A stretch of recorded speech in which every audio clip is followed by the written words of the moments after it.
இயலிசை நாடகத்துக்கு உயிரூட்டி கொண்டிருக்கும் மரியாதைக்குரிய விஜயா தாயன்பன் அம்மையார் அவர்களுக்கும், அவருக்கு துணையாக இருக்கும் தாயன்பன் அவர்களுக்கும், அவருக்கு இவர் குருஜி அப்படின்னாரு.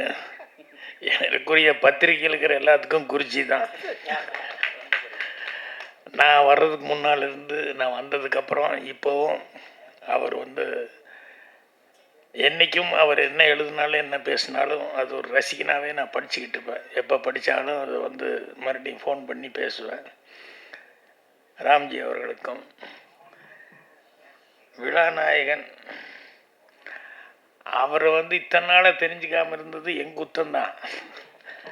அவர் ஏதோ நான் பாக்கியம் அப்படின்னு நினைக்கிறாரு. இங்கே வந்தது எனக்கு பாக்கியமாக நான் நினைக்கிறேன். என்னென்னா அவர் மட்டுமே இல்லை, அவர், அவங்க துணைவியார், அவங்க பொண்ணு, மாப்பிள்ளை, இப்படி சொன்னால் எல்லாருமே ஒரு கலை குடும்பமாக இருக்காங்க அப்படின்னு சொல்லும்போது, அப்புறம் இவங்களோட சேர்ந்து மதுரை மாவா அவங்க என்ன கூப்பிட வந்தாங்க. அவங்களும் இதில் இணைஞ்சிருக்கேன் அப்படின்னு சொல்லிட்டு, ஆனால் அவங்க தான் முதல்ல ஃபோன் பண்ணி கூப்பிட்டுக்கிட்டு இருந்தாங்க. ஸோ இத்தனை நாளாக நான் தெரிஞ்சுக்காமல் இருந்தது அப்படிங்கிறது அது என்னுடைய தவறல்ல. ஏன்னா எனக்கும் டான்ஸுக்கும் அவ்வளோ பொருத்தம். நான் சினிமாவில் பயப்படுறது ஒன்றுக்கு தான், டான்ஸுக்கு மட்டும்தான். அதில் நான் எப்படி இதுக்குள்ளே இன்றைக்கி நின்றுருக்கேன் அப்படின்னு நினைக்கும்போது எனக்கே சிரிப்பாக இருக்குது. நம்ம போய் இதில் என்ன பண்ண போகிறோம் என்ன அப்படின்ட்டு. ஆனால் அவர் அவங்க ஃபோன் பண்ணி நேற்றே பேசிகிட்டு இருந்தாங்க. அப்புறம் இன்றைக்கி பார்க்கணும், இன்விடேஷன் கொடுக்கணும் அப்படின்னாங்க. ஸோ காலையில் வந்தப்போ உண்மையில் எனக்கு டான்ஸ் மாஸ்டர் அப்படிங்கிறத மட்டும்தான் நான் புரிஞ்சுக்கிட்டேன். அவங்க இன்விடேஷன் கொடுக்கும்போது அவங்களும் அந்த நடன இதில் இருக்காங்க அப்படின்னு சொல்லி தெரிஞ்சுக்கிட்டேன். பட்டு இவ்வளவு விஷயங்கள் அவங்க குடும்பமே எவ்வளோ ஓல்டு ரெக்கார்டெல்லாம் பண்ணியிருக்காங்க அப்படின்னு சொல்லும்போது நான் உண்மையில் தெரிஞ்சுக்காம இருந்தது எனக்கு. ஆனால் பூர்ணிமாவுக்கு தெரிஞ்சிருக்கு. அதை அவங்க கரெக்டாக யார் இதில் இருக்காங்க என்னங்கிறதெல்லாம் கரெக்டாக தெரிஞ்சு வச்சுருக்காங்க. இப்போ இங்கே வந்ததுக்கப்புறம் தான் இந்த நாடகத்தை, அந்த வாயு புத்திரா, அது இந்த சகுந்தரா, இதெல்லாம் பார்க்கும்போது அதனுடைய இது ஏற்கனவே நடத்துனது எங்கெங்கேயோ ஃபாரின்லாம் நடத்தியிருக்காங்க. அதை பார்க்கும்போது தான் இவ்வளோ பிரம்மாண்டமாக என்னென்னமோ சர்க்கஸு, என்னென்னமோ டெக்னிக்கெல்லாம் யூஸ் பண்ணி என்னென்னமோ பண்ணியிருக்காரு அப்படின்னு சொல்லும்போது, இப்போ எனக்கு இந்த 7ஆம் தேதி இது மிஸ் பண்ணாமல் பார்க்கணுமே அப்படிங்கிற லெவலுக்கு. ஏன்னா அதில் குதிரை ஸ்டேஜ் கொண்டு வர்றேன், இதை கொண்டு வர்றேன் அப்படின்னு சொல்லிட்டு எல்லாத்தையுமே எடுத்துகிட்டு வர்றேன் அப்படிங்கிறாரு. அப்புறம் இந்த டூயிலெல்லாம் அதான், அது எப்படி அவங்க மேடம் பேசும்போது கூட சொன்னாங்க, அது ரொம்ப பாராட்டி டூயில் ரோலை நாடகத்தில் எப்படி கொண்டாங்க. அது எனக்கு ரொம்ப காமெடி. என்னென்னா சினிமாலேயே ரொம்ப கஷ்டம் இந்த டூயில் ரோல் அப்படிங்கிறது. எனக்கு கதையை நான் க்ரியேட் பண்ணிட்டேன். ஒரு கைதியின் டைரி, அதாவது ஆக்ரியஸ்தா ஹிந்தியில் நான் எடுத்தேன், தமிழில் எங்கள் டைரக்டர் எடுத்தார். அதில் டூயல் ரோல் வர்ற மாதிரி நான் கதையை க்ரியேட் பண்ணிட்டேன். அப்புறம் டூயல் ரோல் 2 பேரும் மீட் பண்ணிக்கிற மாதிரி சீக்வன்ஸையும் நல்ல, ஏன்னா டூயல் ரோல்னு இருந்தாலே அவங்க 2 பேரும் மீட் பண்ணிக்கிட்டா தான் அது சுவாரஸ்யமாக இருக்கும். அதனால் மீட் பண்ணிக்கிற மாதிரி ஒரு 3 காட்சிகளை க்ரியேட் பண்ணிட்டேன். அந்த 2 காட்சியை 3 காட்சியை க்ரியேட் பண்ணிட்டேன். அதுக்கப்புறம் ஷூட்டிங்கில் அப்போ என்னென்னா கைதியின் டைரியை போல நான் தனியாக படம் முந்தான முடிச்ச வரைக்கும் எல்லா படமும் நான் தனியாக எடுத்துக்கிட்டு இருக்கிறேன். அதனால் இந்த படத்துக்கு ஷூட்டிங்க்கு கதை வசனம் மட்டும் நான் எழுதி கொடுத்துட்டு நான் ஷூட்டிங் போக முடியல. அதனால் இந்த டூயல் ரோடெல்லாம் எப்படி எடுக்கிறாங்க என்ன அப்படிங்கிறது பார்க்குறதுக்கான சான்ஸ் இல்லை.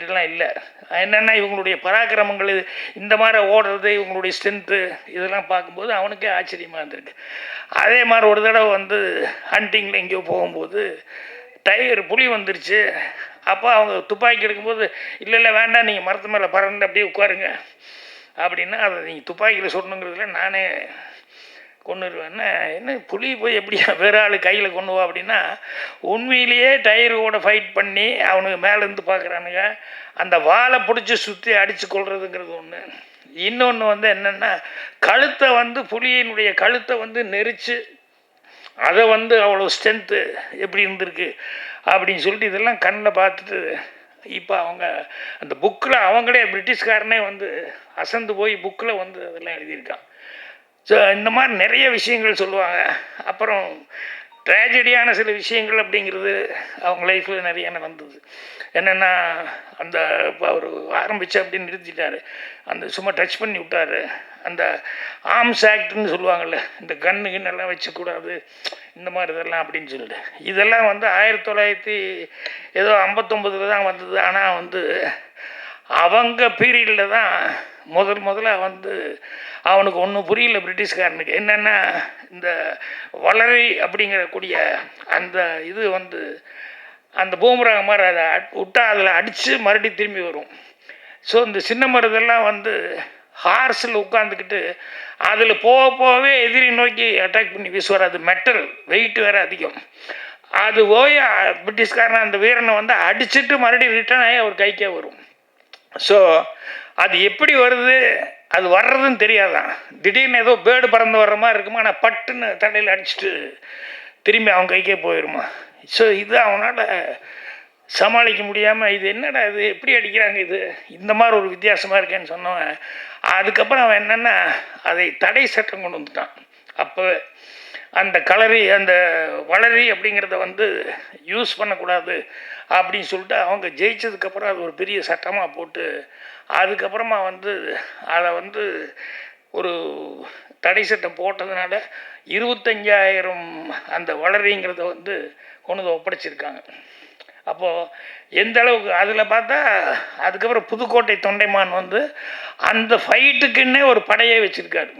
அந்த மாதிரி ஃபைட் பண்ணுறதுக்குன்னே ஒரு படையை வச்சுருக்காரு அப்படின்னு சொல்லி கேள்விப்பட்டேன்.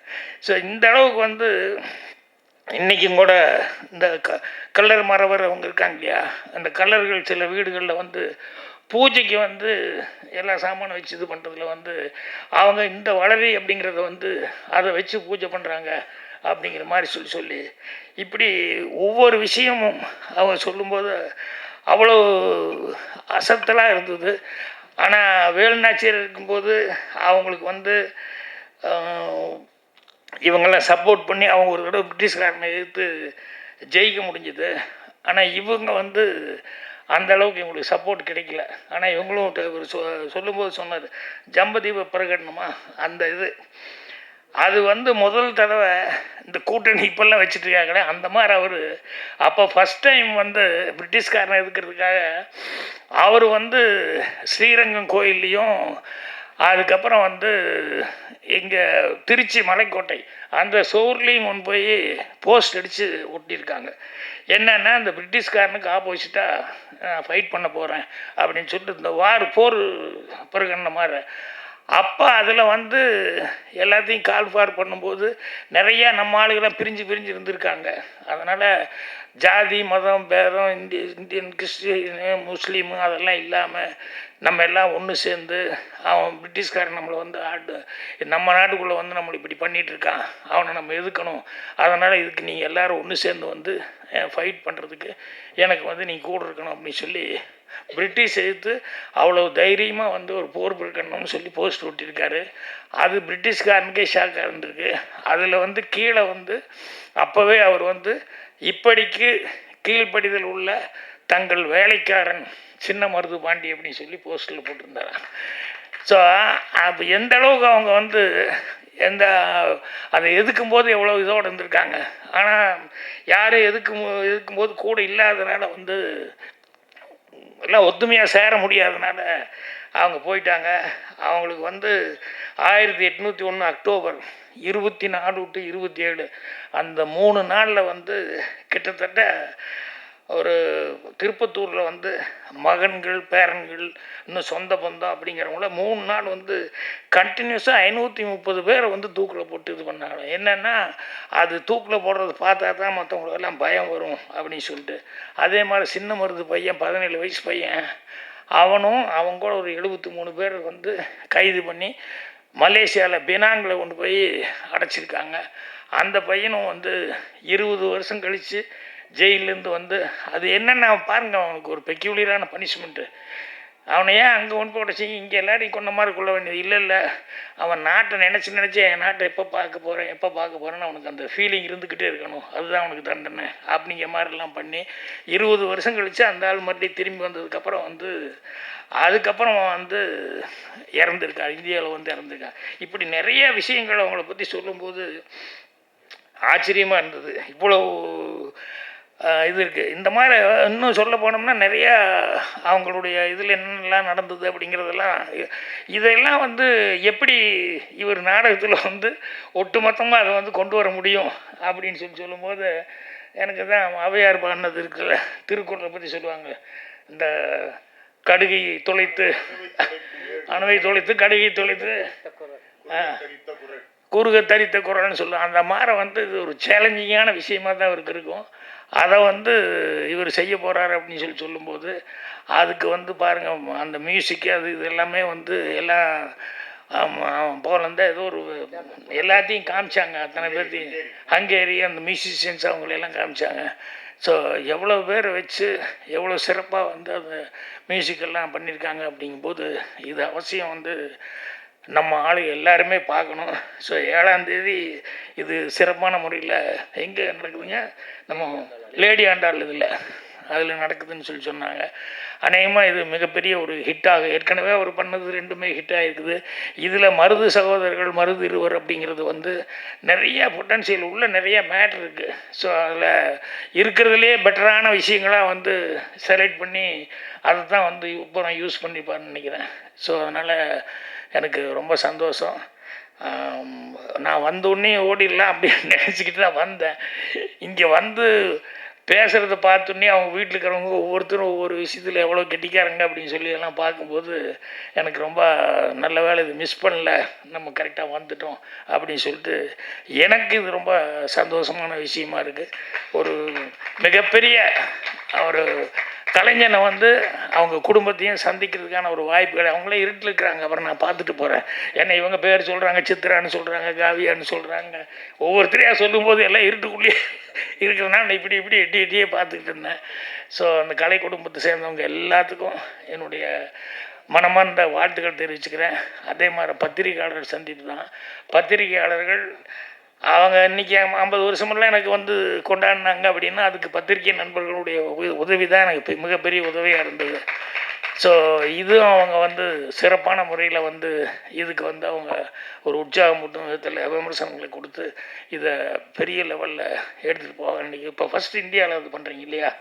ஸோ இதுவும் உலகம் பூரா போய் எல்லா இடங்கள்லையும் இது பேர் வாங்கணும் அப்படின்னு சொல்லி என்னுடைய மனமார்ந்த வாழ்த்துக்களை தெரிவிச்சுக்கிறேன்.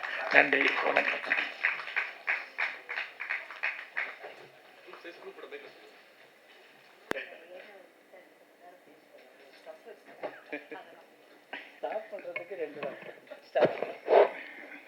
அனைவருக்கும் வணக்கம். வடக்கு வாழ்கிறது தெற்கு தேய்கிறது என்று சொன்னவர் பேரறிஞர் அண்ணா அவர்கள். அவர்களுடைய நினைவு நாள் இன்று பிப்ரவரி 3. அவர் ஏன் அப்படி சொன்னார்? இந்திய சுதந்திர போராட்டம் வேலூர் சிப்பாய் கழகத்திலிருந்து ஆரம்பித்தது என்று வரலாற்றை திரிவுபடுத்தினார்கள். உண்மையிலேயே அவர்கள் மறைத்தது சிவகங்கையிலே இருந்த மருது சகோதரர்கள், வீரபாண்டிய கட்டபொம்மன், வேலு நாச்சியார், குயிலி, இவர்களுடைய வரலாற்றை எல்லாம் அவர்கள் மறைத்து விட்டார்கள். அப்படி மறைத்ததைத்தான் இங்கே எடுத்து சொன்னார் திரு முரளிதரன் அவர்கள். இங்கே நான் நிற்கிறதுக்கு எனக்கு இன்னொரு ப்ளஸ் பாயிண்ட் இருக்கு.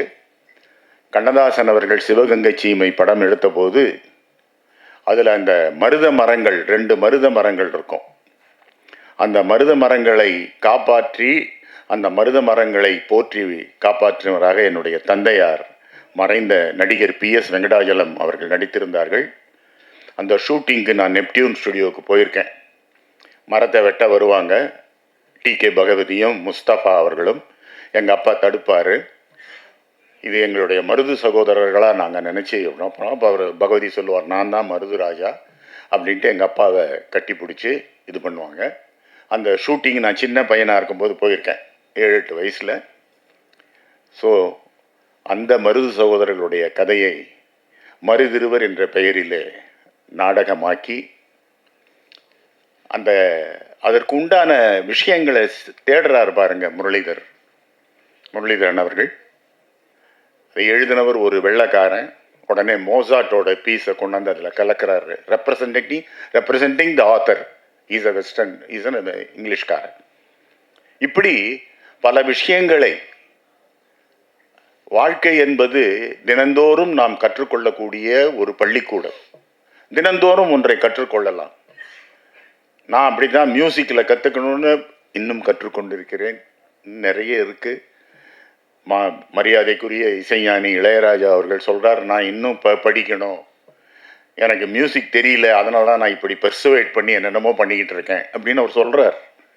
ஸோ மனிதர்கள் ஒவ்வொரு நாளும் கற்றுக்கொள்ள வேண்டியவர்கள். அப்படி முரளிதரன் அவர்கள் இசை, இயல், நடனம், நாட்டியம், நாடகம் இவற்றில் எல்லாவற்றிலும் இருந்து தினந்தோறும் கற்றுக்கொண்டிருக்கிறார். கற்றுக்கொண்டு 30 மிகப்பெரிய படைப்புகளை கொடுத்து இன்று மிக உயரத்தில் இருக்கிறார். அவர் எல்லா நடன இயக்குனர்களுக்கும் நடன நாட்டிய தயாரிப்பாளர்களுக்கும் வெகு விரைவில் ஒரு மிகப்பெரிய முன்னுதாரணமாக, ஒரு வாத்தியாராக, ஒரு பெரிய இன்ஸ்ட்ரக்டராக அவர் பல புத்தகங்கள் எழுத வேண்டும். அவரை ஃபஸ்ட்டு அவரை எப்போ அவர் என் மனசில் வந்தாருன்னா, அவங்களுடைய துணைவியார் சித்ரா முரளிதரன் அவர்களுடைய மாணவி ஒருத்தி ஆடிய நாடகத்தில் அடுத்தது தில்லானா ராகம் மதுவந்தி அப்படின்னாங்க. மதுவந்திங்கிற ராகம் நார்த் இந்தியன் ராகம். ஆக்சுவலாக அது தர்மவதியோட ஜன்னியம். அந்த மதுவந்தி தில்லானாவை கேட்ட பிறகு, ஆஹா, இப்படி மதுவந்தி ராகத்தை எடுத்து இதில் இப்படி ஒரு தில்லானா பண்ணக்கூடிய அளவுக்கு ஒருத்தருக்கு ஒரு ஆர்வம் இருக்குது அப்படின்னா அவர் உண்மையிலே ஒரு உண்மையான கலைஞராக இருக்க வேண்டும் என்று நினைத்தேன். அப்பொழுதிலிருந்து அந்த முரளிதரன் என்ற பெயர் என் மனசுக்குள்ளே ஒரு ரெஸ்பெக்டான ஒரு ஸ்தானத்தில் உட்கார்ந்தது. அது இன்று ரியல் ஆகிவிட்டது. ஏன்னா சாகுந்தலம் போய் பார்த்தோம். இந்த புடாபெஸ்ட் ஆர்கெஸ்ட்ராவை வச்சு அவங்களுடைய ஹார்மனைஸ்டு பேக்கிங் மேலே நம்மளுடைய ஸ்வர பிரஸ்தாரங்களை, ராகங்களுடைய ராக ஆலாபனைகளை வச்சு அதுக்கு பேக்கிங் பண்ணியிருந்தார். உண்மையிலேயே as a musician I am proud of you sir. உங்களுடைய இந்த முயற்சி மிகப்பெரிய வெற்றி பெற வேண்டும் என்று ஒரு சக இசைக்கலைஞராக, உங்கள் ரசிகனாக உங்களை வாழ்த்துகிறேன்.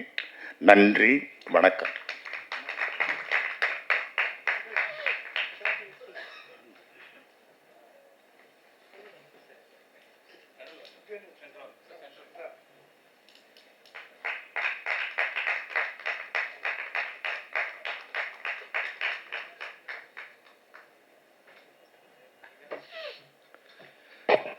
இன்றைக்கி இந்த ப்ரெஸ் மீட் நடக்கணும் அப்படின்றதுக்கு மெயினான காரணம் யாருன்னா, அவரும் எனக்கு ஒரு விதத்தில் குரு தான். 30 வருஷத்துக்கு மேலமாக என்னை பார்த்துட்ருக்காரு ராம்ஜி சார் சொன்னார், நீங்கள் பாக்யராஜ் சார் கூப்பிடுங்க, சரியான பர்சன், அவர் நல்ல மனுஷன், கூப்பிட்டா உடனே வருவார். இது மாதிரி ஒரு கலை நிகழ்ச்சி பண்ண போகிறீங்கன்னு சொல்லுங்கள். அது போக தமிழரின் வீர வரலாற்றினை ஒரு மேடையில் ஏற்ற போகிறேன்னு சொல்லுங்கள், வருவாருன்னு சொன்னாங்க. அவர் சொன்னது நான் டவுட்டோடு தான் போனேன். ஆக்சுவலாக எனக்கு சார் என்ன சொல்ல போகிறான்னு தெரியாது. ஆனால் சொன்ன உடனே அது என்ன ஒரு பெருந்தன்மை இருக்கணும் அப்படின்றது கண்கூட பார்த்தேன். அவருக்கு காரணம் நீங்கள் தான் சார். நீங்களும் ஒரு 2 வார்த்தை அனைவருக்கும் மாலை வணக்கம். ஐயா, 2 வார்த்தைங்கிறது ரொம்ப கஷ்டம். ஏன்னா கங்கை வெள்ளம் சங்குக்குள்ளே அடங்கி விடாது. எங்கள் தலைவர் இருக்கார், பாக்யராஜ் சார் பற்றி பேசணும், ஆனால் பேசப்படுறதில்லை. விஜயா தாயன்பன் அம்மாவை பற்றி பேசப்படுறதில்லை. எங்களுடைய மூத்த சகோதரர், எங்கள் மாலியண்ணனோட சகமாக பயணித்த அவர் தாயன்பன், அவரை பற்றி பேசப்படுறதில்லை. ஆனால் யாரை பற்றி பேசப்படுறேன்னா, ஆனால் என்னை இந்த மேடையில் அறிமுகப்படுத்தும் போது சொன்னார், இந்த பத்திரிக்கையாளர் சந்திப்புக்கு பாக்யராஜ் சார் வரணும் அப்படின்னு சொன்னது ராம்ஜினர். ஆனால் நான் அடிக்கடி சொல்லுவேன், everything is predetermined, nothing is going to be return or over return, எல்லாமே ஏற்கனவே எழுதப்பட்டு விட்டது. இன்னைக்கு இந்த மருதிருவர் நாட்டிய நாடகத்திற்கு இவர்கள்தான் வர வேண்டும் என்று அன்றைக்கே எழுதப்பட்டிருக்கிறதான் சொல்லணும். ஏன்னா நான் டக்குன்னு பாக்யராஜ் சார் எதனால் சொன்னேன்னா, இங்கே முரளிதரன் கதை, திரைக்கதை, வசனம், இயக்கம், பாடல்கள், தயாரிப்பு, நடிப்பு, வெளியீடு இத்தனையும் அஷ்டாவதானியாக செய்து கொண்டு இருப்பவர். அதே இதை பேரலாக பாருங்கள், இவர் நாட்டிய உலகத்தில் செய்து கொண்டிருக்கிறார். திரை உலகத்தில் கதை, திரைக்கதை, வசனம், பாடல்கள், இயக்கம், டைரக்ஷன், வெளியீடு, தயாரிப்பு, ஆன் பார்வித்து அந்த திரையில் அவரும் தரையில் இவரும் அந்த வந்தே பாரத் எக்ஸ்பிரஸ் ரயில் வேகத்தில் இரட்டை தண்டவாளங்களாக பயணித்து கொண்டு இருக்கிறார்கள். அதனால தான் பாக்யராஜ் சார்னே அது பொருத்தம். இன்னொன்று, விஜயா தாயன்பன் தமிழ்நாடு ஏலசி நாடகமன்றத்தின் உறுப்பினர் செயலாளர், அந்த அம்மா வரணும்னு. ஏன்னா இவருடையது போடும்போதே ஆங்கிலத்தில் போடுச்சு டான்ஸ் மியூசிக்கல் ட்ரீட்னு, இயல் இசை, அவங்க வந்து சரி. மூணாவது, நான் எதுக்கு வந்தேன்னா அதுலேயும் ஒரு அர்த்தம் இருக்குது. மருதிருவர் விடுதலை போராட்டத்தில் மக்கள் குரலாக ஒலித்தவர். இந்த மூணு தான் இந்த மேடையில் அலங்கரிக்கிறது. அதை அப்படியே விட்டுருங்க. இப்போது இவருக்கும் எனக்கு 38 வருட அனுபவம். ஆனால் மானசீகமாக இந்த கோப்பரஞ்சோனும் பிசிராந்தியார் மாதிரி பார்த்ததே ஒரு 8 வருஷமாக தான். அந்த 4 பேருக்கு இவர் நன்றி. இப்போ பேசினவர் மருது சகோதரரை பற்றி சொல்லியாச்சு, அவருடைய படைப்புகளை பற்றி அம்மா பேசினாங்க. அதையும் தாண்டி பிரிட்டிஷ் ஆதிக்கத்தில் மருது சகோதரர்களையும் தனக்கு இருக்கக்கூடிய நெருக்கத்தையும் அவர் சொன்னார். இப்போ நான் சொல்ல போகிறது பூரா எங்களுடைய இதய கனி மதுரை யார் முரளிதரன் பற்றி தான். அந்த 4 பேருக்கு நன்றின்னு சொல்லுவோம் இல்லையா, இவர் அந்த சொல்ல வேண்டிய அந்த 4 பேருக்கு நன்றி. 1 அவங்களுடைய தாயார், 2வது அவருடைய தந்தை, 3வது அவருடைய குரு, 4வது தெய்வம் படைப்பு. அவங்க நாகலக்ஷ்மி, அந்த அம்மா சொல்லுறது சின்ன வயசில் 7 வயசில் இவர் பரதக்கலைஞர் அடி வைத்து வைக்கிறார். இவர் போகலை, மணிமேகலை இவர் சிஸ்டர் தான் டான்ஸுக்கு போகிறா.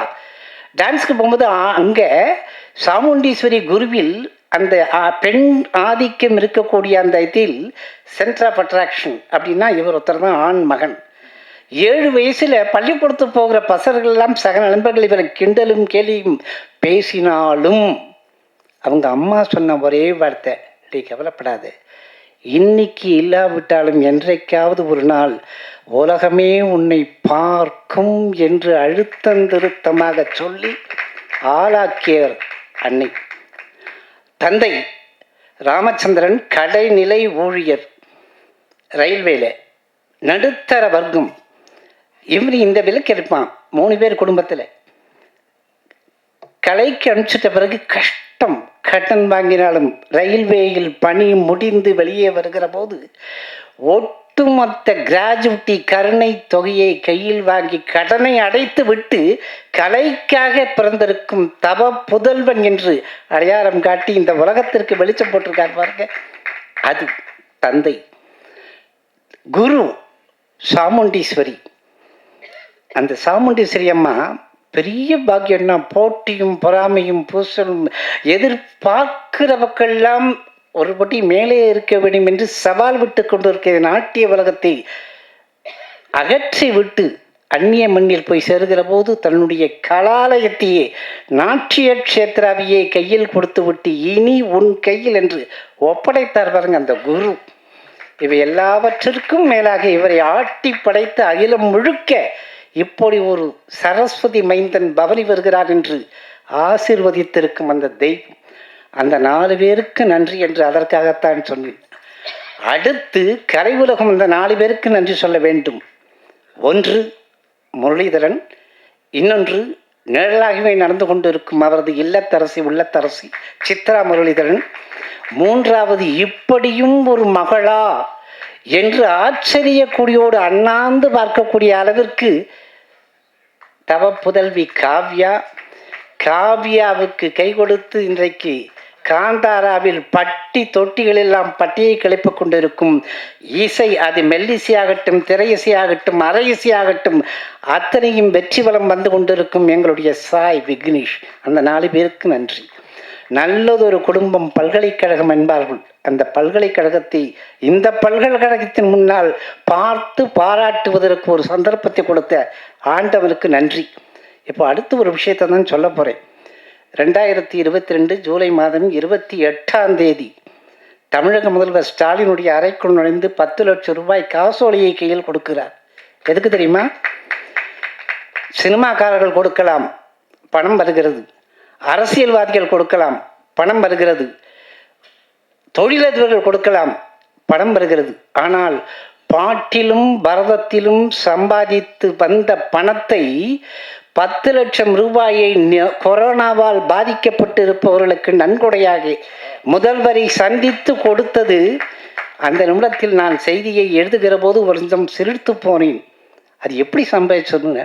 அதில் தான் இவர் Asia book of records, India book of records, Guinness world book of records உலக சாதனை 12 உலக சாதனைகள் படைத்ததில் உச்சம் தொட்டு நிற்கிற ஒரே ஒரு சாதனை என்ன தெரியுமா?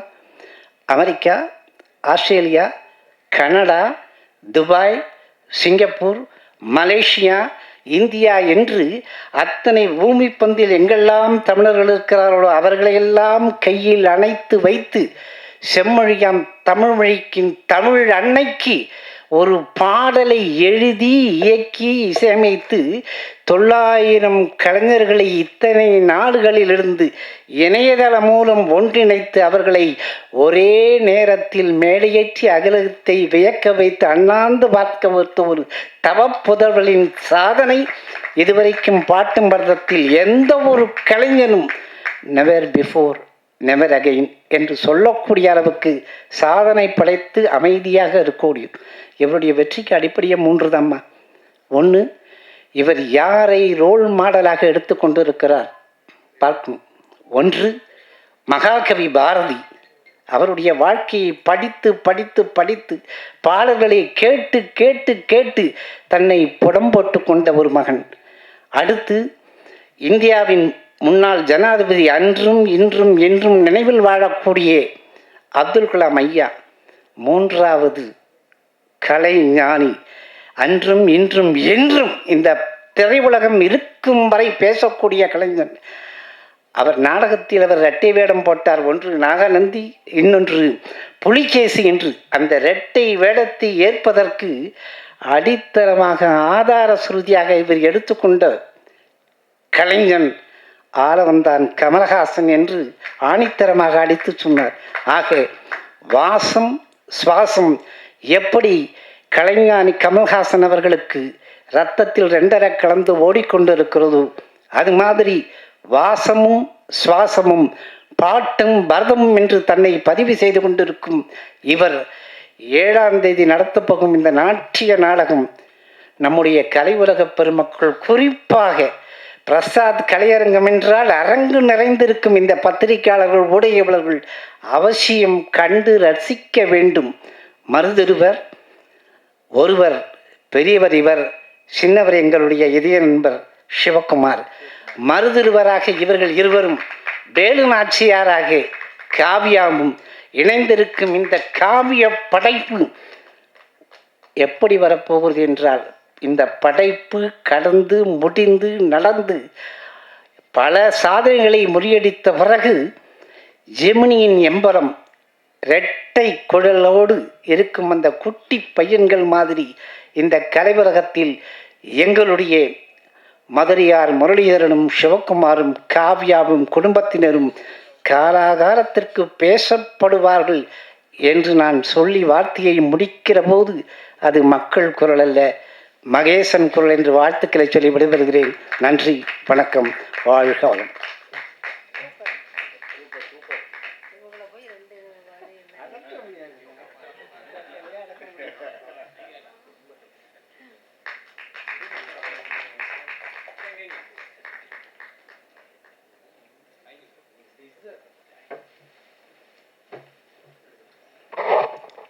நான் அடிக்கடி சொல்லுவேன், இங்கிருதான் இப்படித்தான் இன்னபடி ஆகும் என்றெல்லாம் கணிக்கின்ற மிகப்பெரிய சக்தின்னு. அந்த மிகப்பெரிய சக்தியை இங்கே கொண்டாந்து உட்கார வச்சது வந்து வேற யாரும் கிடையாது, என்னை ஆட்டி படைக்கும் சக்தி. சார், இந்த ஒரு தருணம் என் வாழ்க்கையில் வந்து வரலாற்றில் பதிக்கப்பட வேண்டிய ஒரு தருணம் நான் நினைக்கிறேன். நீங்கள் வந்தது பெரிய எனக்கு ஒரு புண்ணியமாக நினைக்கிறேன். 2 வார்த்தை நீங்கள் பேசிக்கணும் இந்த நிகழ்ச்சியை. கண்ணிமைக்கும் நேரத்தில் பத்திரிகையாளர் சந்திப்பு என்று சொன்னவுடன் நடத்தி காட்டுவோம் என்று மறுமுனையிலிருந்து பதிலளித்து இந்த விழா இந்த அளவுக்கு நடப்பதற்கு ஓடோடி வந்து உதவக்கரம் நீட்டி இந்த மேடையில் அனைவரையும் நிறுத்தி வைத்து அழகு பார்த்திருக்கும் மக்கள் தொடர்பாளர் சதீஷ் கூட்டணியை நெஞ்சார பாராட்டுகிறேன். வாழ்த்துக்கள். மணிமேகலை வடிவாய், செந்தமிழ் சிந்தாமணி சுடராய், சிந்தும் கலை வடிவாய், சீரிய மொழியாய், என்னை வாழ வைக்கும் என் தாய்மொழியே, தமிழ் மொழியே, உனக்கு முதற்கண் வணக்கம். நான் யாருன்னு கூட தெரியாமல் கூப்பிட்ட ஒரே ஒரு வார்த்தைக்கு இங்கே வந்து உட்காந்துருக்காரு. அவரோட பெருந்தன்மை வந்து எப்படின்னு எனக்கு தெரியாது. நான் வந்து பாக்யராஜ் சார், என்னோட சிரம் தாழ்ந்த வணக்கங்கள். நான் யாருன்னே உங்களுக்கு தெரியாது, ஒரே ஒரு வார்த்தை இந்த மாதிரி மறுதிருவர் பண்ண போகிறோன்னு சொல்லிட்டு வந்து உட்காந்துருக்காரு. அதுக்கு நான் என்ன கைமாறு பண்ண போகிறேன்னு தெரியல. இன்றைய இந்த ஈவெண்ட் ஒரு சிறப்பாக நடக்க வேண்டும் என்பதற்காக உலகத்தில், அதாவது தமிழர் வரலாற்றில் முதலாக தோன்றிய சுதந்திர போராட்ட வீரர்கள் மருது சகோதரர்கள், அவர்களை பற்றிய ஒரு சரித்திர கதையை இயல் இசை நடன வடிவமாக நான் மேடையேற்ற உள்ளேன் 7ஆம் தேதி பிப்ரவரி மாதம். அதற்காக எனக்கு, அதாவது அன்பு உள்ளம் காட்டி ஆதரவு நல்குவதற்காக ஒரு 4 பேர் கூப்பிட்டுருக்கேன். முதல்ல வந்து இயல் இசை நாடக மன்றத்தின் உறுப்பினர் செயலாளர் திருமதி விஜயா தாயன்பன் அம்மா அவர்கள் மேடைக்கு வருமாறு தங்களை அழைக்கின்றேன். அடுத்தது தாயன்பன் சார், மியூசிக்கில் வந்து ஒரு பெரிய எக்ஸ்பீரியன்ஸ்ட் ஆர்டிஸ்ட், அவரும் நான் மேடைக்கு கூப்பிடுறேன். என்னை வந்துட்டு என்னோட வளர்ச்சியை 30 வருடங்களுக்கு மேலாக கண்டு என்னை ஆசீர்வதித்து கொண்டிருக்கும் ராம்ஜி சார், நீங்கள் மேடைக்கு வருமாறு அழைக்கின்றேன். இன்றைய கதாநாயகர், எனது அழைப்பை ஏற்று இந்த நிகழ்ச்சிக்கு வந்திருக்கும் இயக்குனர், அவர்கிட்ட என்ன டேலண்ட் இல்லை, இன்ஸ்பிரேஷன் சார். நீங்கள் எங்களுக்கெல்லாம் எங்களை மாதிரி இளம் தலைமுறைக்கு நீங்கள் இன்ஸ்பிரேஷன், இன்னும் இன்ஸ்பிரேஷனாக இருக்கிறீங்க. இன்றைக்கும் ஹீரோ தான் அவர். நான் தான் சொன்னேன், நான் இன்றைக்கும் ஹீரோ தான் சார். உங்களை மேடைக்கு அழைப்பதில் ரொம்ப பெருமைப்படுகின்றேன்.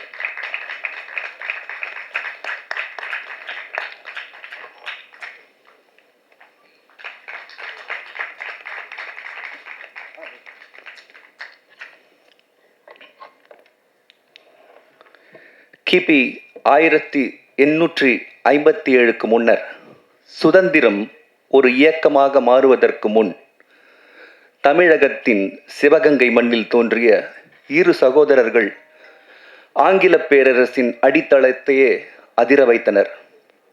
பலரி என்னும் சிறந்த ஆயுதத்தை கையாள்வதில் வல்லுநர்கள். கொரில்லா போர் முறையை தமிழகத்தில் முதலாக அறிமுகப்படுத்திய போர் வீரர்கள். ராமன் லக்ஷ்மணன் போல் உயிரும் உள்ளமும் ஒன்றாய் இணைந்தவர்கள். பெரிய மருது, சின்ன மருது பொதுமக்களிடையே சுதந்திர நம்பிக்கையை விதைத்து சுய கௌரவத்தை, தன்மானத்தை நினைவூட்டி தமது வீரத்தால் சுமார் 16 வருட காலங்கள் பிரிட்டிஷ் சாம்ராஜ்யத்தையே கிடுகிடுக்க வைத்தவர்கள் மருது சகோதரர்கள். இந்திய மண்ணின் ஜம்புத்தீவு பிரகடனம் என்ற ஒரு முதல் புரட்சி அறிவிப்பை எழுதி சூரியன் அஸ்தமிக்காத பேரரசு என புகழ்ந்த ஆங்கில ஆட்சிக்கு எதிராக சவால் விடுத்த விடுதலை வீரர்கள். கிபி 1801 ஜூலை 16 இந்த தேசத்தின் பிறவி பகைவர்கள் என்று ஆங்கிலேயர்கள் உலகறிய அறிவித்த நாள். அதற்கான காரணம் விடுதலை போர் முழக்கமிட்ட வீரபாண்டிய கட்டபொம்மனின் சகோதரனுக்கு அடைக்கலம் கொடுத்த குற்றத்திற்காக. ஒரே நாளில் நூற்றுக்கணக்கான தூக்குகள், வரலாற்றில் எழுதப்படாத ஒரு நீதி. அதற்கான தண்டனை தொடர்ந்து 3 நாட்கள் இருவரும் தூக்கிலிடப்பட்டனர். மக்களிடம் இதை கண்டு அச்சம் நிலைத்திருக்கவே இந்த தண்டனை. ஆனால் நிலைத்தது அச்சமல்ல, பாரம்பரியம், நமது வீர வரலாறு. மருதிருவர் சுமார் 30ற்கு மேற்பட்ட இயல் இசை நடன நாடகத்தை தயாரித்து எழுதி இசையமைத்து உலகெங்கும் வெற்றிகரமாக நடத்திய ஒரு அனுபவத்தில் இந்த மருதிருவர் என்ற வரலாற்று சிறப்பு பெற்ற ஒரு நடன இயல் இசை நாடக வடிவினை மேடையேற்றி உள்ளேன்.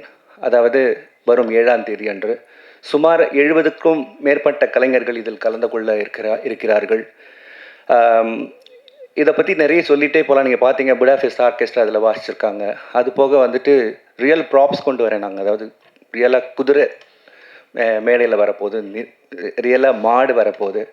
இது போக ஒவ்வொரு சீனும் பார்த்தீங்கன்னா ஓப்பனிங் சீனே மொசாட் பீஸ் நான் யூஸ் பண்ணியிருக்கேன். ஏன்னா ஜெனரல் வெல்ச் அப்படின்றவன் தான் அந்த வார் மெமரிஸ் அப்படின்னு சொல்லிட்டு ஒரு புக் எழுதியிருக்கான். இங்கிலீஷ்காரன் நம்மளை பற்றி நல்லா சொல்லலை, அவன் சொல்லியிருக்கான் மருது சகோதரர்களை பற்றி, அவங்களோட வீரத்தை பற்றி. அவன் சொன்னது கரெக்டாக இருக்குன்னு சொல்லிட்டு அவன் தான் கதையை சொல்கிற மாதிரி இந்த கதையை சொல்லியிருக்கேன். சாருக்கு முன்னாடி நான் கதை சொல்கிறதுக்குலாம் நான் அவ்வளோ பெரிய ஆள் கிடையாது. அதை சொல்கிறதே பெரிய கதையாக இருக்கும் உங்களுக்கு. அது இல்லை, அப்படி இல்லை. எனக்கு தான் தெரியுன்றது வந்து ஆணவம். எனக்கும் கொஞ்சம் ஏதாவது சொல்லுவேன் நான் என்னோட. அதாவது பெரிய பெரிய ஆலமலை விருஷங்கள்லாம் இருக்குது உலகத்தில். அதாவது நான் திரைத்துறையாக இருக்கட்டும், நடனத்துறையாக இருக்கட்டும், அந்த விருட்சத்துக்கு முன்னாடி போயிட்டு நானும் ஒரு ஆலமரம் நட போகிறேன்றது வந்து ஒரு இது கிடையாது. நானும் ஒரு சின்ன ஒரு செடி நட்டுட்டு போகிறேன்றது வந்து ஒரு பணிவான அடக்கம். அந்த அடக்கத்தின் பேரில் நான் சொல்கின்றேன். இந்த ஒரு நடன இயல் இசை நடன இந்த வடிவத்திற்கு ஒரு சின்ன வடிவம் கொடுத்திருக்கின்றேன். ஆனால் கண்டிப்பாக எல்லாருக்கும் புரிகிற மாதிரி அதுக்கு ஒரு ஸ்கிரிப்ட் எழுதி இசையமைத்து டிஃப்ரெண்ட் சீக்வன்ஸில் வந்து பார்த்திங்கன்னா ஒரு ஆர்காட் நோவாப்பை பார்க்கும்பொழுது ஒரு கதக் நடனம், ஹைதர் அலியை பார்க்கும்பொழுது அது மாதிரி ஒரு டிஃப்ரெண்ட் சீக்வன்ஸ் எல்லாம் அமைத்து பரதநாட்டியத்தையும் கலந்து ஒரு பல்சுவை நிகழ்ச்சியாக இதை அமைத்துட்டு இருக்கின்றேன். நீங்கள் பெரியவங்களாம் வந்து கண்டிப்பாக இதை பார்த்து ஆதரவு நல்குமாறு அன்புடன் கேட்டுக்கொள்கின்றேன். அதாவது இயல் இசை நாடக மன்ற உறுப்பினர் செயலாளர் அவங்க விஜயா தாயன்பன், என்னுடைய பள்ளியின் பேரிலும் என் பேரிலும் எனது குடும்பத்தின் பேரிலும் மாறாத பற்று வைத்திருப்பவர்கள். அவர்களை 2 வார்த்தை பேசுமாறு அன்புடன் வேண்டிக் கொள்கின்றேன். இன்றைய நிகழ்ச்சியின் நாயகர் அருமை சகோதரர் மதுரை முரளிதரன் அவர்களே, இங்கே மேடையிலே வீற்றிருக்கின்ற திரைக்கதை, சினிமான்னா திரைக்கதை எப்படி இருக்கணும்னு ஒரு ரெக்கார்ட் பிரேக்கை ஏற்படுத்தின பெரும் மதிப்பிற்குரிய இயக்குனர் பாக்யராஜ் அவர்களே, அருமை மரியாதைக்குரிய மக்கள் குரல் ராம்ஜி அவர்களே, என்னுடைய துணைவர் இசையமைப்பாளர் கலைமாமணி தாயன்பன் அவர்களே, என் உடன்பிறவா சகோதரி சித்ரா முரளிதரன் அவர்களே, நான் மிகவும் பெரிய ஃபேனு. யாருக்குன்னா முரளிதர் சாருடைய பொண்ணு காவ்யா. அப்படிப்பட்ட ஒரு டான்சர். எனவே காவ்யா வந்திருக்காங்க. காவ்யா அவர்களே, அதே போல் காவ்யானுடைய கணவர் சாய் விக்னேஷ் எங்கள் வீட்டுக்கார மியூசிக்லெல்லாம் வந்து பாடி, அதுவும் திருக்குறளை அவர் இசையமைச்சிருக்கிறாரு. பல திருக்குறளை எடுத்து பல்வேறு ராகங்களில் இசையமைச்சதை தம்பி வந்து பாடி கலக்கிட்டார். அவ்வளோ பிரமாதமாக. அவரை பற்றி சொல்கிறதுன்னா, காந்தாரானுடைய அந்த மெயின் தீம் சாங்கை பாடினவர் சாய் விக்னேஷ். அப்பேற்பட்ட ஒரு கலை குடும்பம். எனவே அருமை தம்பி சாய் விக்னேஷ் அவர்களே, ஊடகவியலாளர்களே, உங்கள் அனைவருக்கும் அன்பார்ந்த வணக்கத்தினை முதற்கண் தெரிவித்துக் கொள்கிறேன்.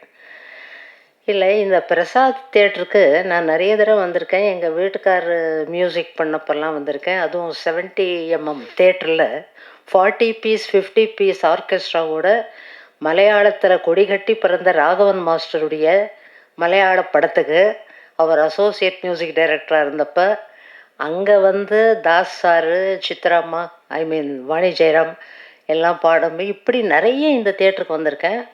படங்கள் பார்க்க வந்திருக்கேன், ஃப்யூச்சர் ஃபிலிம் பார்க்க வந்திருக்கேன். ஆனால் இது தாங்க முதல் முறை ஒரு நாட்டிய நாடகத்தை அறிமுகம் பண்ணுறதுக்காக இப்படி ஒரு விழாவை பிரசாதில் ஒரு ப்ரெஸ் மீட்டை கூட்டி ஏற்பாடு பண்ணியிருக்காருன்னா, இதுலேயும் முரளிதரன் ஒரு வித்தியாசமான ஒரு ஒரு விஷயத்தை பண்ணுறாருன்னு அர்த்தம். ஏன்னா அவருடைய ப்ரொடக்ஷன் அத்தனையும் பார்த்துருக்கோம், நாங்கள் ஒரு 2-3 பார்த்துருக்கோம். அது வந்து ஸ்டேஜ்லேயே ஒரு ஃபிலிம். இப்போ நாங்கள் உட்காந்து பேசிகிட்டு இருக்கும்போது சொன்னார், ரெக்கார்ட் பிரேக்கான ஒரு விஷயம் உங்கள் எல்லாருக்கும் தெரியும், அதுவும் பத்திரிகைக்காரங்களுக்கு நிச்சயமாக தெரியும். மோடி முதல்ல வர்றதுக்கு முன்னால் பிரச்சாரத்துக்காக ஒரே நேரத்தில் மோடி அவர்கள் பல இடத்துல பேசணுங்கிறதுக்காக இந்த ஹாலோகிராம் டெக்னிக் அப்போ தான் இன்ட்ரடியூஸ் பண்ணாங்க. அந்த ஹாலோகிராம் வந்தது. ஆனால் இப்போ அவர் சொன்ன விஷயம் என்ன ஆச்சரியன்னா, நாட்டிய மேடையில் அவரே 2 வேஷம் பண்ணார். புலிகேசியாவும் பண்ணியிருக்காரு, நாகநந்தியாவும் பண்ணியிருக்காரு. ஒவ்வொருத்தரும் ஒவ்வொரு சீனில் வந்து போகிறது காட்டுறது ஒன்றும் பெரிய விஷயம் இல்லை. 2 பேரும் மீட் பண்ணுற மாதிரி ஒரு சீனை சினிமாவில் காட்டலாம். பல டெக்னிக் இருக்குது, டைரக்டர் இங்கே இருக்கார். ஆனால் ஸ்டேஜில் நாகநந்தியும் புலிகேசியும் சந்திக்கிறாங்க. அதை எப்படி காட்டியிருக்காருன்னா, ரியலாக அங்கே நிற்கிறது முரளிதரன் அவர்கள் நாகநந்தி வேஷத்தில். அவர் கூட உரையாடல், அந்த கான்வர்சேஷன் வித் புலிகேசி, அதே முரளிதரன் ஹாலோகிராமில். உங்கள் முகஸ்துதிக்காக சொல்லலை, நான் உண்மையில் அசந்து போனேன். இப்படி ஒரு டெக்னிக்கை நாங்கள்லாம் அரசியலில் இருக்கிறவங்க, அரசியலில் என்ன பண்ணலாம், எந்த டெக்னிக் எப்படி யூஸ் பண்ணலாம், பிரச்சார யுக்தியை எப்படி புதுசாக கையாளலான்னு நாங்கள் யோசிப்போம். ஆனால் நாட்டிய நாடக மேடையில் இப்படி ஒரு டெக்னிக்கை புகுத்தி நீங்கள் பண்ணியிருக்கிறது உண்மையில் Muralitharan sir, hats off to you. Your dedication, your concentration, அந்த அளவுக்கு இந்த கலை மேலே அவ்வளவு பற்று, அவ்வளவு ஆர்வம், எதையாவது சாதிக்கணுங்கிற வெறி. அதன் காரணமாகத்தான் இப்படி நான் நிறைய இயலிசை நாடக மன்ற உறுப்பினர் செயலாளர் அப்படிங்கிற முறையில் நிறைய நாட்டியங்களுக்கு தலைமை தாங்க கூப்பிடுறாங்க, சீஃப் கெஸ்ட்டாக கூப்பிடுறாங்க, போய் அத்தனையும் பார்ப்பேன். சித்ராவுடைய பல ஸ்டூடெண்ட்ஸுடைய எத்தனையோ நாட்டியத்துக்கெல்லாம் நான் போயிருக்கேன், நிறைய பார்த்துருக்கேன். இதில் என்னென்னா, சித்ரா ஸ்டூடெண்ட்ஸ் மட்டும் இல்லை, நிறைய பேர் வேரியஸ் டீச்சர்ஸ் ஏதாவது 5 ஐட்டம் அன்றைக்கி பண்ணுறாங்கன்னா அதில் 2 ஐட்டம் முரளிதரன் அவர்கள் இசையமைச்சு கம்போஸ் பண்ணி கோரியோகிராஃப் பண்ண ஐட்டமாக நிச்சயமாக இருக்கும். இந்த வர்ணம் கம்போஸ்ட் பை மதுரை முரளிதரன் அப்படிங்கிற அனௌன்ஸ்மெண்ட்டு பல்வேறு மேடைகளில் நான் பார்த்துருக்கேன். அந்த அளவுக்கு அதுலேயும் அவர் திறமை வாய்ந்தவர், நாட்டியம் ஆடுவதிலும் திறமை வாய்ந்தவர், நடிப்பிலும் திறமை வாய்ந்தவர். அதனால தான் இதை பேலேன்னு சொல்லாமல், நாட்டிய நாடகம்னு சொல்லாமல் மியூசிக்கல்ஸ் அப்படிங்கிற ஒரு வார்த்தையை சொன்னார். ஒருவேளை இயல் இசை நாடக உறுப்பினர் செயலாளருங்கிறதுனால தான் என்னை இன்றைக்கி கூப்பிட்டாரோ என்னமோ தெரியல. ஏன்னா 2ம் அந்த பேர் ஒற்றுமை அப்படி இருக்குது. அந்த வகையில் மிக சிறப்பான ஒரு கலைஞர். அதுவும் இந்த மருதிருவர் எனக்கு ரொம்ப கவர்ந்தது. மருது சகோதரர்கள்னு நாம் நிறைய அட்ரஸ் பண்ணுவோம், சொல்லுவோம், மருது பாண்டியர்கள்னு அட்ரஸ் பண்ணுவோம், சொல்லுவோம். ஆனால் அந்த சகோதரர்களை அழகான அந்த தமிழில் அந்த யூசேஜ் இருக்கே, மருதிருவர், ஆஹா எக்ஸலண்ட். அந்த வார்த்தையே, அந்த டைட்டிலே எனக்கு ரொம்ப பிடிச்சது. இப்படி நானே சொல்லிக்கிட்டு போனால் டைரக்டர்லாம் இருக்காங்க பேசுகிறதுக்கு. முரளிதரன் சாருக்கு என் மனமார்ந்த நல் வாழ்த்துக்களை இந்த நேரத்தில் நான் தெரிவிச்சுக்கிறேன். உலகம் பூரா போய் பரத கலையை தமிழ் பண்பாட்டை வளர்க்குறதுக்காக நீங்கள் எவ்வளவோ முயற்சிகளை மேற்கொண்டிருக்கிறீங்க. உங்கள் முயற்சிகள் தொடரட்டும், மென்மேலும் வெற்றிகள் உங்களுக்கு வந்து குவியட்டும் என வாழ்த்தி இந்த அருமையான வாய்ப்புக்கு நன்றி கூறி விடைபெறுகிறேன். நன்றி, வணக்கம்.